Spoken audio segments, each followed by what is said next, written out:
Menteri Negara Badan Usaha Milik Negara atau BUMN Dahlan Iskan dan Gubernur DKI Jakarta Jokowi menandatangani Memorandum of Understanding kerjasama di bidang pengendalian air melalui program pembangunan bendungan Kali Ciliwung di Balai Kota DKI Jakarta, Rabu 2 Oktober 2013. Dalam kesempatan tersebut, Gubernur DKI Jakarta Jokowi mengatakan, dengan dibangunnya bendungan di Kali Ciliwung, maka air akan dapat dikendalikan, sehingga hitungan matematisnya sekitar 20-30% dampak banjir akan dapat terkurangi.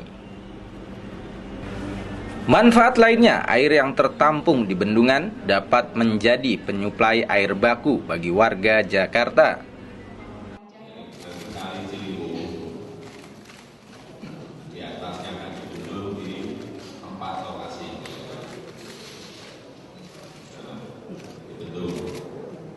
Dengan bendungan itu, air yang mengalir di Ciliwung bisa dikendalikan sehingga kira-kira akan mengurangi banjir di Jakarta 20-30% di banjir yang bisa dikurangi. Kemudian juga air yang dibentuk itu akan digunakan untuk air bakunya warga Jakarta sehingga kerjasamanya adalah antara nanti BUMD kita dengan BUMN miliknya Pak Menteri BUMN. Dari kerjasama ini, saya kira ini adalah sebuah kerjasama yang konkret, yang real, dan pengerjaannya bisa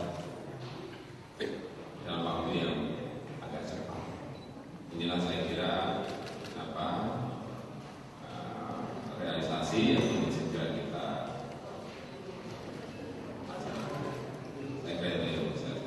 Sementara itu, Menteri Negara BUMN Dahlan Iskan mengatakan, nilai total anggaran untuk pembangunan bendungan 1,2 triliun rupiah dengan porsi 51% saham BUMN dan 49% saham BUMD dengan tujuan meminimalisir terjadinya konflik kepentingan yang justru sering membuat suatu proyek terhenti atau macet.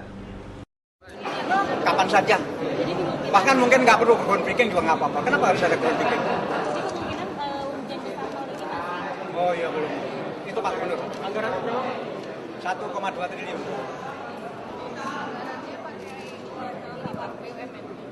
Ya, BUMN sama BUMD. Jadi BUMN dengan Perusda. 49. Kemarin saya minta 50-50. Ya, saya minta 50-50 supaya adil. Tetapi di perusahaan 50-50 itu sering dalam kasus Pak Jokowi tahu orang swasta, saya tahu orang swasta. Kalau pemegang saham itu 50-50, kalau ada suatu masalah nggak bisa dipecahkan. Akhirnya nanti proyeknya terlantar dan proyeknya macet.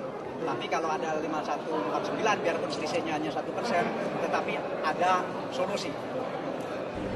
Dari Balai Kota DKI Jakarta, Tim Berita Jakarta melaporkan.